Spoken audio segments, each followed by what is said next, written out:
Hello, I'm Dr. Larry Carnes, and welcome to Books of the Month. We're so glad that you could join us for another exciting episode, and we have a very special guest with us, Dr. Jaime. Dr. Jaime, how are you today, sir? I am doing very well. Thank you so much for asking.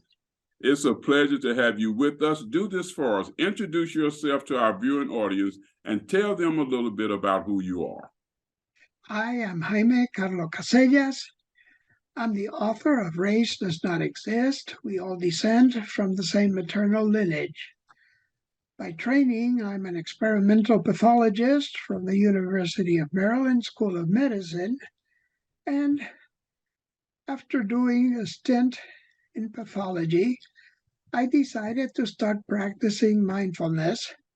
And as a result of that, I started writing books on the mindfulness. For example, I wrote the book Mindfulness for the Common Man and dedicated myself to teaching mindfulness for those who are addicted, those who suffer from depression, and those who are abused. Okay. And that's essentially the story of my life. Excellent. Now, you've written this powerful book, and I think it's very, very, very intriguing. It says this: our books address the notion that human suffering will always exist as long as superiority exists. We must recognize that we are selfish. Our human experience is without meaning or unworthy of analysis until we mindfully recognize what it means to be grateful for our well-being, to be happy, or until we question why we habitually inflict unhappiness on each other. Where the seedbed of lofting, and see, now you're speaking volumes when I read this. Unpack that for us and speak to us about that. Well, we as humans just have this obnoxious hatred for each other, and that is just not acceptable. We all descend from the same lineage.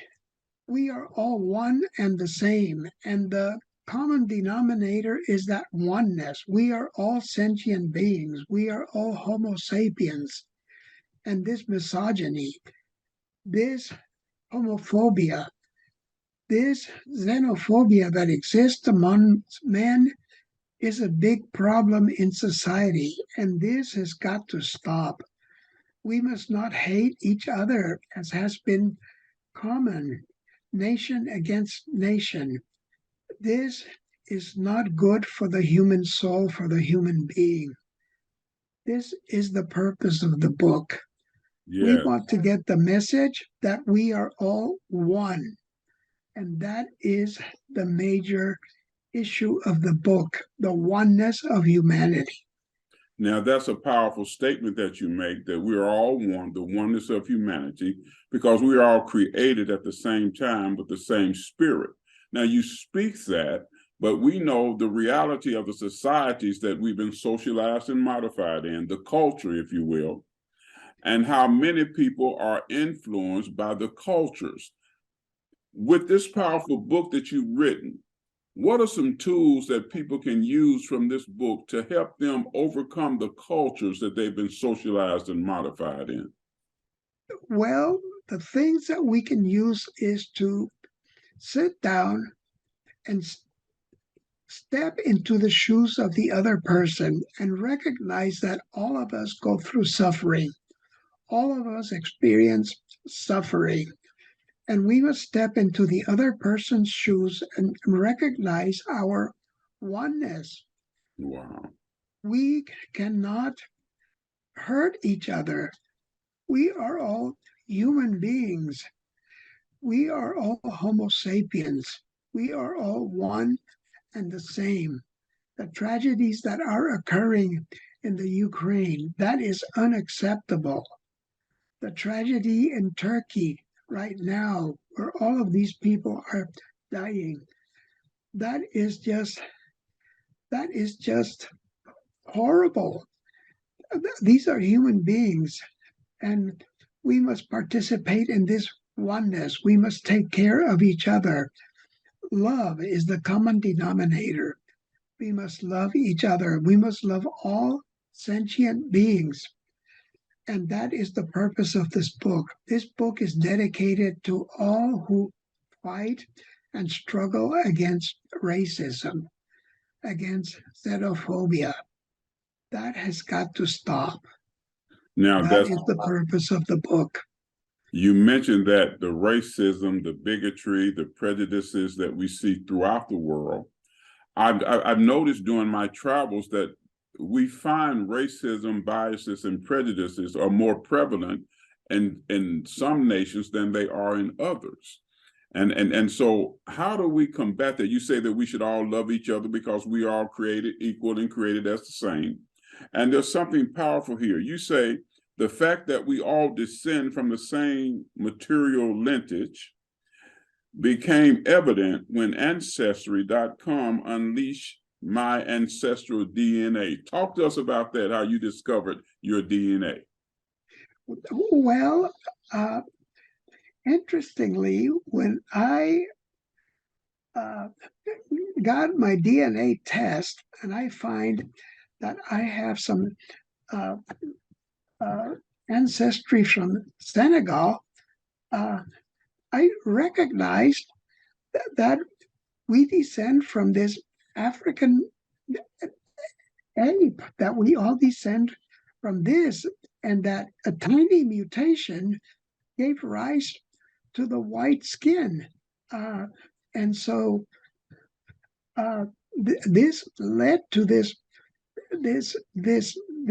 homophobia, this white supremacy, and that is totally unacceptable. Again, we've got to recognize that we are all Homo sapiens, that we are all one and the same, that all sentient beings suffer.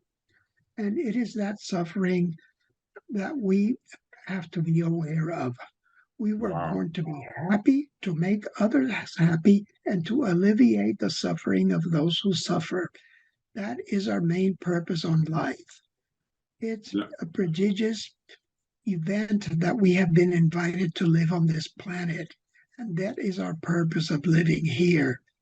To be happy, to make others happy, and to alleviate the suffering of those who suffer. I noticed you say something here. You said, let us extend loving kindness. I noticed that's something from the book. Let us extend loving kindness. You say something that's very powerful. Unfortunately, discrimination and bigotry are unavoidable, resulting in an unavoidable now, bigotry, discrimination is unavoidable. Speak to that, because that's a powerful statement. Yes, it is. Yes, it is. And it is something that I myself fight constantly in myself. I find myself discriminating, and I have to sit back and realize that that is not acceptable. And one of the exercises that I practice is loving kindness towards myself, loving kindness towards a loved one, loving kindness towards a friend, loving kindness towards a stranger, loving kindness to someone who causes me difficulties, loving kindness to all sentient beings. And once I practice that time after time after time, it's like training the mind so that I can change the structure and function of the brain.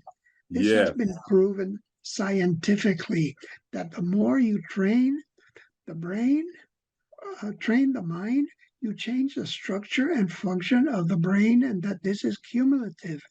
This is the training that I received at the University of Massachusetts Medical Center under John Kabat-Zinn. Now, that's a powerful statement, because my last book that I wrote is the Power Transformation, Internal Restructuring for Renewed Empowerment. And I deal with the brain and the mind the mind and the subconscious mind, and how the brain is flesh, but the mind is spirit. You said something that's so powerful. When the spirit of our minds are renewed, we can then train the brain. That flesh part, that is so powerful, so powerful. And I just, you're speaking volumes. I trust that our viewing audience will be able to grasp this and go out and get this book, which can transform your life. So I hear you talking about transformation and not external behavior modification, which is temporary. That is correct. That is correct. Yes. And the more you practice this mindfulness, it's cumulative. You get better and better at it. You can overcome addictive behavior. You can overcome PTSD. You can overcome abuse. You can come to live in the present moment and realize the beauty and the preciousness of the present moment. You recognize that as long as you are breathing, there is more right with you than there is wrong with you. Yes. Yes. And that is something that I learned in my training in mindfulness at the University of Massachusetts.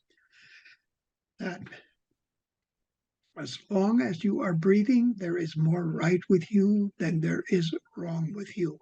Now that's powerful. Mindfulness. You know, I was looking at something that spoke volumes to me, and I was sharing it with a group of people. And you know, we only have 2 minutes left, so we're going to have to. The time flies. And and what I was talking about is mind your mindset. The science that shows success starts with our thinking. But I want you to do this. We only have 2 minutes left.